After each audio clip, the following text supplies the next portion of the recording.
Hey everyone, I would have to say that this person sitting next to me is not Sid. So you're probably thinking, what's going on here? I'm throwing you a curveball. I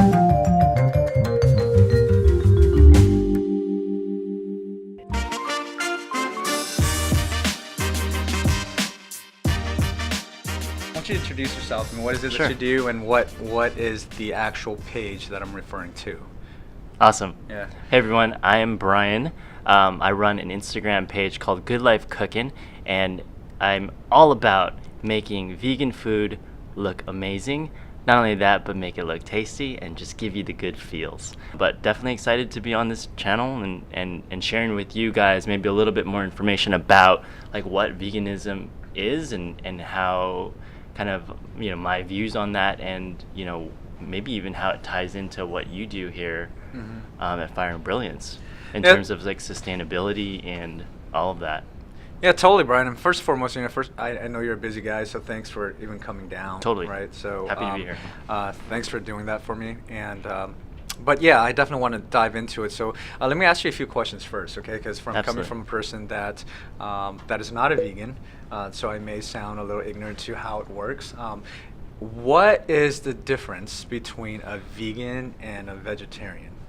Great question. I feel like that's a big one. A lot of people ask that. So the primary difference is that there's no animal products whatsoever if you are a vegan. And this not only includes a diet, but it also incorporates a lifestyle. Okay. So when you think about no animal products in food, well, that's easy. You can knock off things like no dairy, Right. no eggs, no honey. And if you think about lifestyle, now you're getting into no leather. Wow. Okay.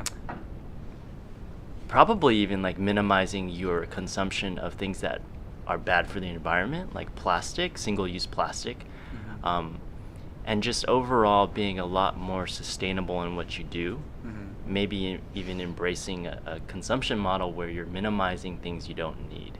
And it's not to say you don't necessarily want to be a minimalist, but you're consuming things that Which are is more becoming thoughtful. very, very popular these days, by the way. Yeah. A lot of stuff that I've been reading online, being minimalist is actually a very growing thing.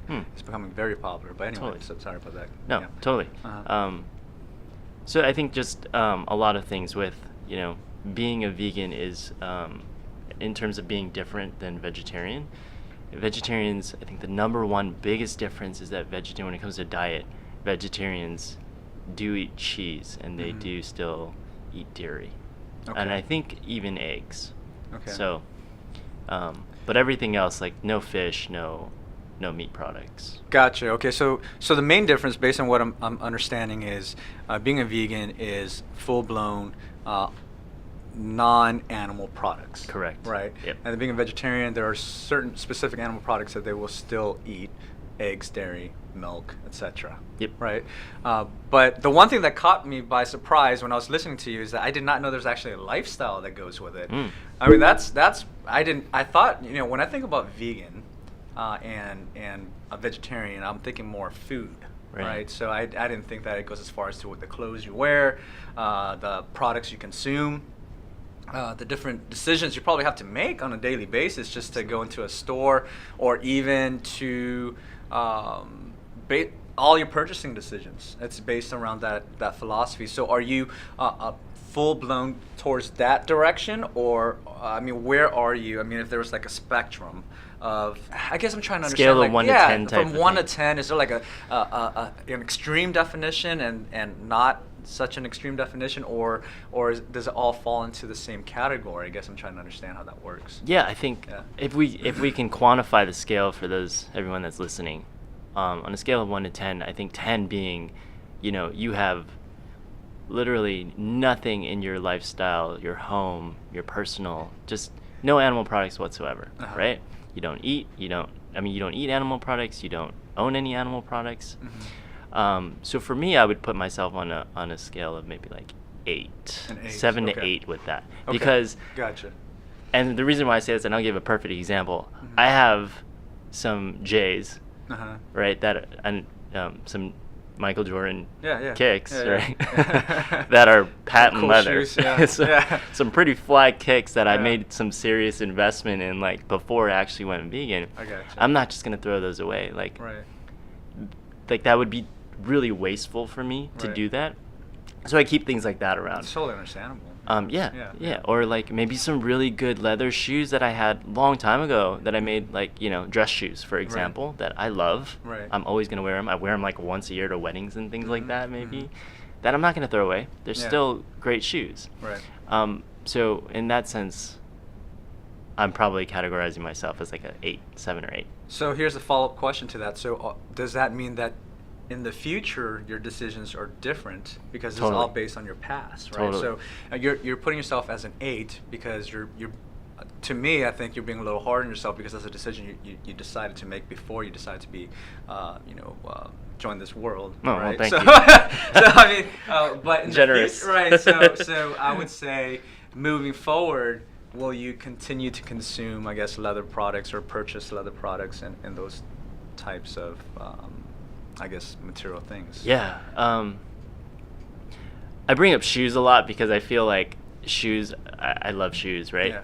And sometimes shoes are very non-descriptive in terms of the material they use. Okay. So I think I will always now look and see if real leather is being used. Mm-hmm. Sometimes though, and I'll make a mistake, I'll buy a pair of like kicks and then I'll notice like, hey, this one actually has a little bit of leather on the back heel. Mm-hmm. And I'll be like, damn, like they didn't say that. Like, I still love these kicks. I'm going to return it. Mm-hmm. Maybe it just really depends. Okay. It depends on like how much I like really, really love these shoes, but it hasn't happened in a long time. And I think I made that mistake really early on in my veganism career, so to speak. Like, I'm like 3.5, 4 years into it almost. So, right. But there are mistakes you make. Maybe you buy a piece of chocolate bar that actually says like it has like less than 2% milk in it. Right. I mean, am I going to go all the way back to Safeway and return this little chocolate bar, or am I just going to throw it out, or am I going to eat it? These are real decisions that you have to make. And I don't know. I think the big thing is you shouldn't be judging others, and you shouldn't be judging yourself, really. Mm-hmm. Like, if you make mistakes like that, it's okay. There's a message that I promote quite heavily here at Fire and Brilliance, and that message is to just do you, right? So, and that's the reason why we focus a lot on Moissanite, which is basically a man-made gemstone, right? But I don't want to go too far into that just yet. But I want to, obviously touch base with what you just said. I'm a huge believer in that. Yeah. To just do you, right? So what feels right to you is what you should do. Right. So I totally get it. With that being said, it sounds as if I guess being a vegan, you really have to make a strong conscious effort to read every single thing before you make that purchase, right? Yeah. So let's just say, why don't you walk me through your day? If you were to go into a store and buy something, how long does that take? That's so funny you say that. You always have to look at food labels. Right. If you go into a restaurant, you look at the menu. What is plant-based that I can eat? A lot of times the options are very limited.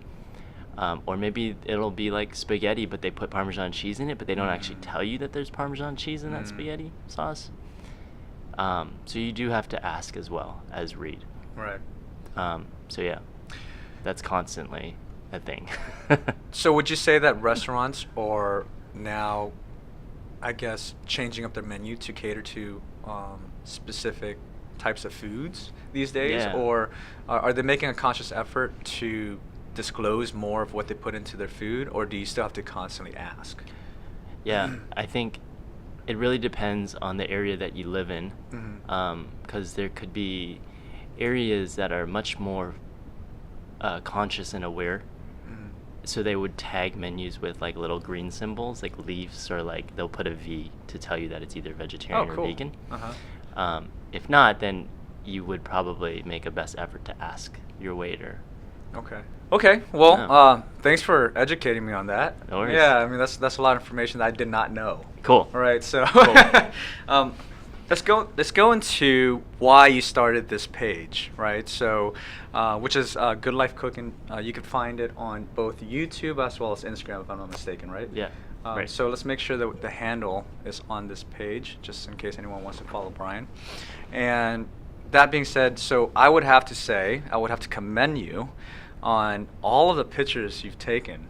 I have yet to try any of your food, so if I'm ever in San Francisco with our mutual friend, maybe I'll stop by because it looks delicious, by the way. Thank you. And the way you capture the videos and as well as the pictures, I mean, it's personally speaking. Okay, and I actually had this conversation yesterday when we were in San Francisco and we had lunch.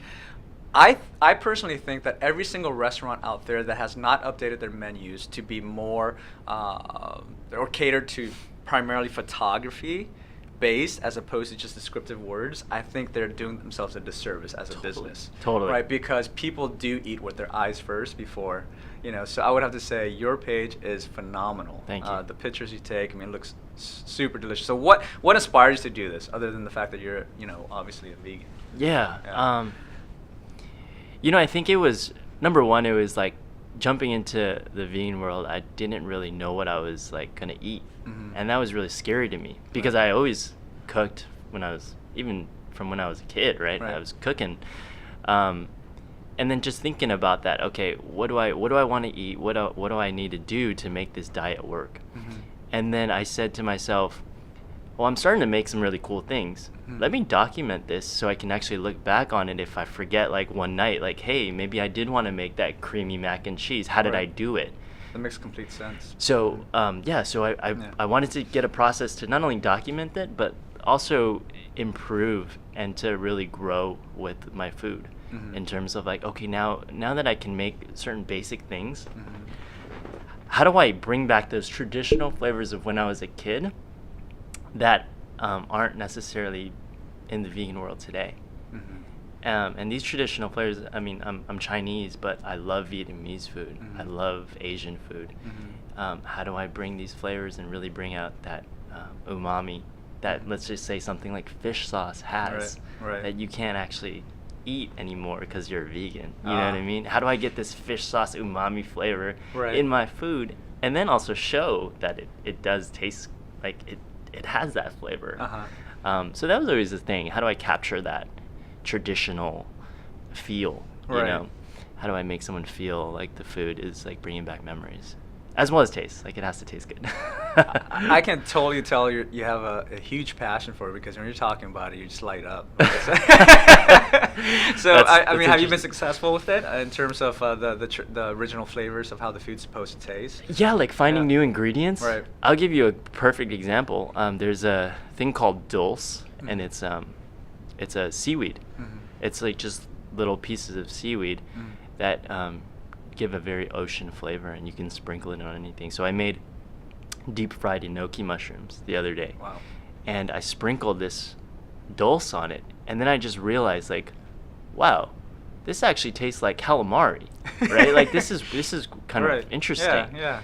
A little bit of sea salt, a little bit of garlic powder, and boom, like, it was a complete, like, just, you would have never known to just deep fry enoki mushroom, something that in Asian culture I think we traditionally use in hot pots. Things like that. Maybe as like a vegetarian dish where you just stir fry it, right? But to deep fry this, like, and then sprinkle with seaweed powder, like, wow, So would you say that the majority of how you're able to figure out these flavors is it more research based or is it more trial and error? I think it's both. I think it's both in saying, like, okay, I did this, I made this, how can I make it better? Because I wanted to spark something that it didn't do. What did I do wrong? So trial and error is big, but then also researching, okay, did anyone else do this? What's the recipe that they used? How can I improve that? And that's really what I think, like, is the beauty about food recipes and just the online food community. So many recipes out there, and I feel like a lot of people just kind of feed off of that to make things better. Not necessarily that someone's copying someone else's recipe, they're just adding a new ingredient to it. And calling it their own. Is that wrong? I don't believe so. I think it's just improving something that exists from traditions ago, like years and years of someone's spaghetti recipe. Can you call it your own? I don't know. That's got to start from somebody, but you will never know. But if you keep on improving it to give it that umami flavor that you love, then it becomes a different thing. So I totally get it. And it must be such a fun process. I mean, it really, at the end of the day, is it sounds like an art. All right. I mean, it is an art. Culinary is an art, right? And so is making gems. Yeah. So, I mean, at the end of the day, what is your ultimate? Do you have an ultimate end goal as to what you're trying to achieve here, or is it just more for the fun of it as a hobby? I think my ultimate end goal, in the most simplest form, is to show people that vegan food can be everything that is normal food. Normal food, maybe I should say regular food or food with animal products.